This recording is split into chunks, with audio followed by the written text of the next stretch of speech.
E aí, perdedores? Tudo bom? Sobrevivendo? Mais um vídeo aqui do Jornal do Caos, do canal Os Perdedores.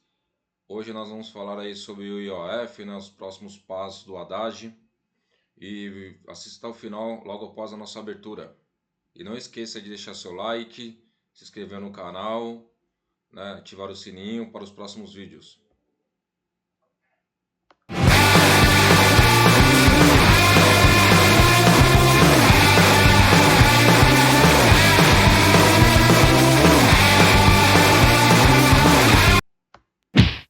Essa aqui é uma matéria do UOL. Saiu com o título de IOF, Haddad quer cortar super salários e mercado prefere mexer no mínimo. O que quer dizer, né? A meu ver aqui, que o pobre vai se ferrar de novo, só para variar, né? Aí está a derrota do governo Lula, PT, com derrubada do IOF, né, Imposto sobre Operações Financeiras, pelo Congresso. Na semana passada diminuiu as opções do ministro da Fazenda, Fernando Haddad, para equilibrar as contas do governo. Sem a possibilidade de recorrer à justiça para derrubar a decisão do parlamento não vingar, Haddad terá de decidir onde cortar gastos. Ele pode insistir na tentativa de reduzir supersalários e subsídios ao empresariado ou aderir aos apelos do mercado financeiro, preferir jogar os gastos do governo reduzindo as valorizações do salário mínimo. Mais uma vez é a elite, né? Querendo ferrar aí com o trabalhador, né? Sempre o trabalhador que paga o pato, né? Nos próximos dias deve haver um avanço nessa discussão. Aqui o que defende o mercado, né?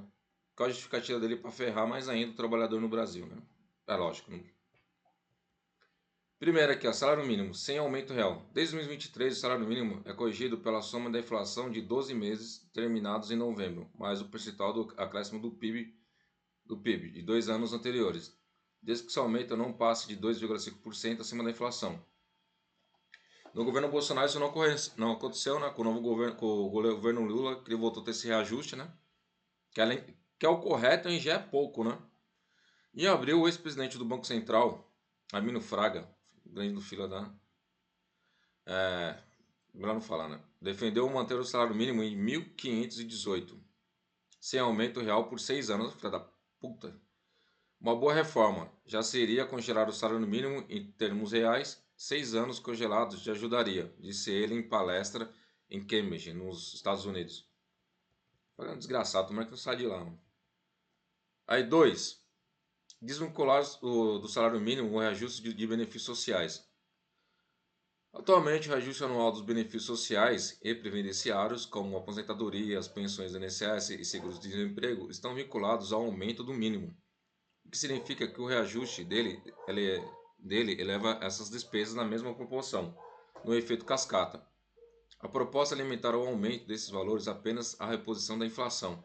É um outro mercado. Eles pegam uma justificativa que não existe, né? Para ferrar com o peão. 3. Limitar o aumento dos investimentos em saúde e educação. Para garantir recursos suficientes para essas áreas, a Constituição determinou que o mínimo que o governo deva investir é 15% de sua receita corrente líquida em saúde e 18% da receita líquida de impostos em educação. O mercado sugere atrelar o crescimento desses pisos ao arcabouço fiscal, que prevê aumento entre 0,6% e 2,5% acima da inflação, abrindo uma folga de até 190 bilhões em 10 anos. É o teto de gasto, né, do Paulo Guedes, né? Haddad é o novo Paulo Guedes. E aí o mercado aí, ó, querendo ferrar mais ainda o trabalhador. Meu, isso aqui parece assim, sabe?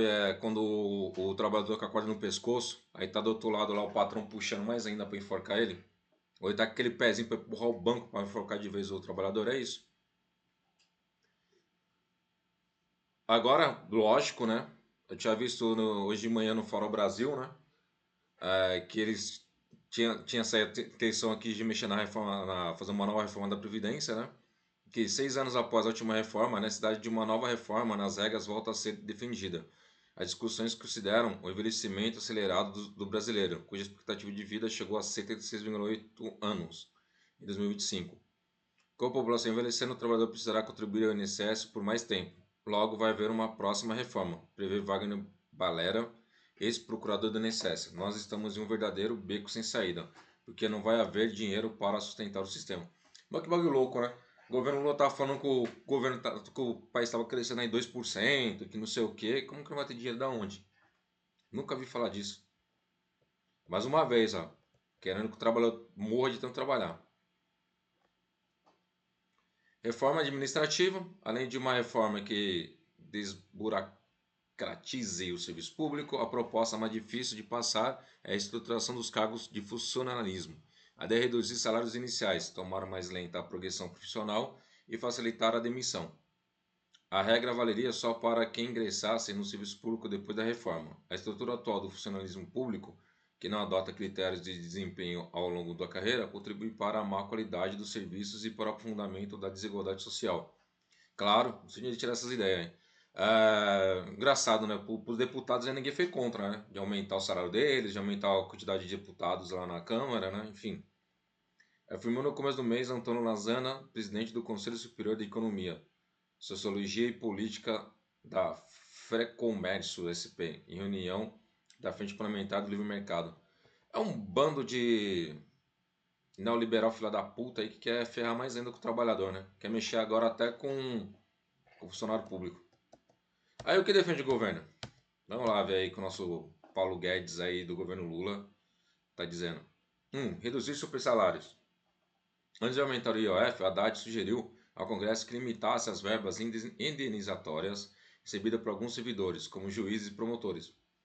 Esses penduricalhos levam seus proventos para além do teto constitucional, criando supersalários. A proposta chegou a ser aprovada pelo Senado em 2016, mas o texto só foi votado pela Câmara em 2021. E agora, desde então, que os senadores avaliem as mudanças. Em dezembro passado, Lula tentou limitar os penduricalhos com uma PEC proposta, né? Mas o Congresso alterou o texto após a pressão do Judiciário. Beleza, vamos mexer no Judiciário, mas vamos mexer no Congresso também, mexer no salário aí do Haddad, do Lula, né? do Senado, né? Dos deputados, enfim, dos vereadores também, né? Prefeitos, governadores.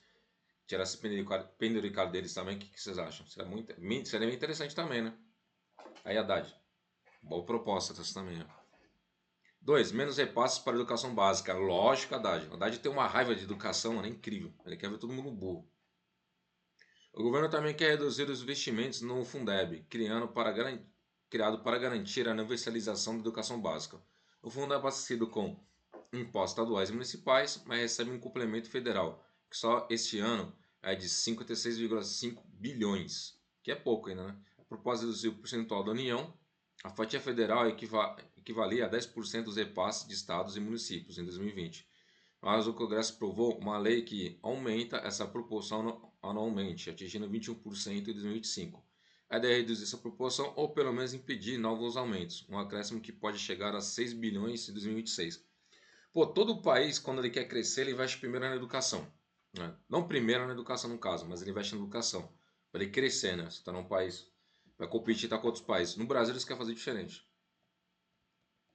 3. Corte nos incentivos fiscais para empresas. A Fazenda já tentou negociar com os congressistas a diminuição dos cerca de 800 bilhões, na verdade, desculpa, estimados pelo Ministério em inserções tributárias a alguns setores da economia. O governo quer cortar pelo menos parte da desoneração para 17 desses setores econômicos, mantidos pelo Congresso no ano passado.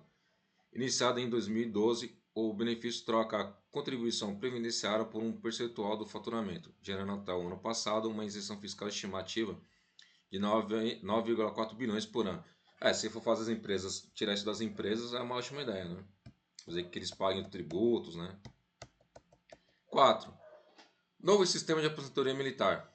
O déficit da Previdência Militar é proporcionalmente maior do que o INSS. Segundo o Tribunal de Contas da União, para reduzi-lo, o governo enviou ao Congresso no ano passado um projeto de lei que fixa 55 anos como idade mínima para o militar passar à reserva e acaba com regalias como a garantia de pensão a parentes de militares presos. Isso é uma boa ideia.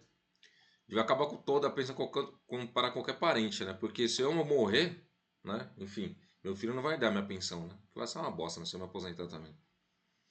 Enquanto cada aposentado ou pensionista do INSS gera 9.400 de déficit por pessoa ao ano, os militares têm déficit de 159 mil por beneficiário, que é foda.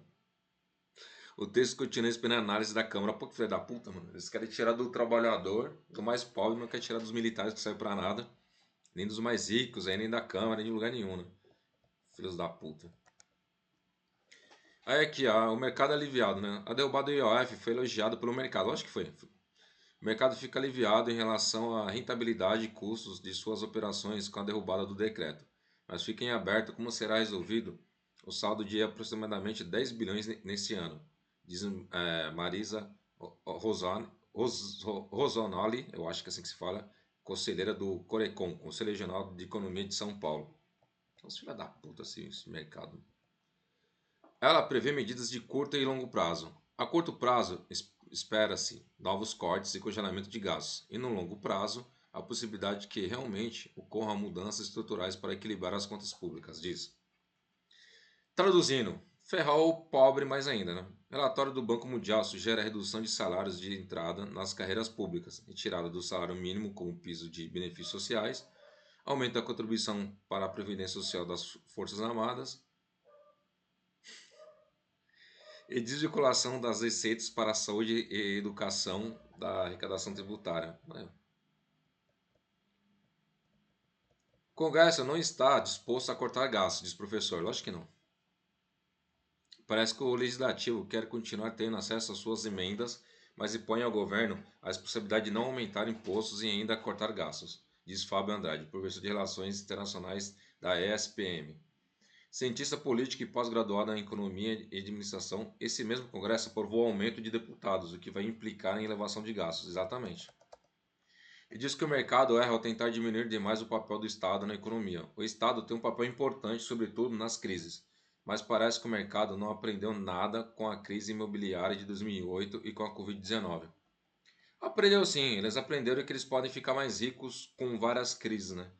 Ficaram mais ricos aí com a crise de 2008, ficaram mais ricos aí com a Covid, ficaram mais ricos aí com toda a crise que ocorre, sempre o mercado está ganhando.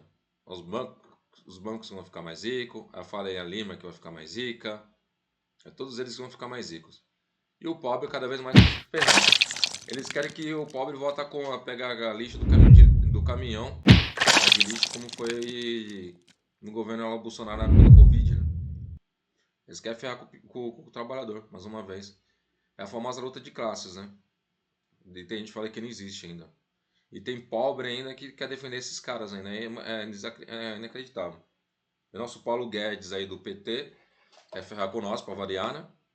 Ele não impediu que aumentasse o número de deputados. As emendas parlamentares ainda continuam, né? Enfim, isso aí ninguém mexe. Agora com os trabalhadores quer ferrar. É isso que salva para nós, né? O que nós podemos fazer é se mobilizar e impedir que isso aconteça, certo? E por hoje é isso, perdedores. Vou pedir mais uma vez que você deixe seu like, curta o canal, se inscreva. Esse aqui vai ser... Nos próximos dias aí não vou fazer vídeo pro Jornal do Caos, porque eu vou estar de férias, né? Dar um tempo para curtir minha família e tal, tudo mais.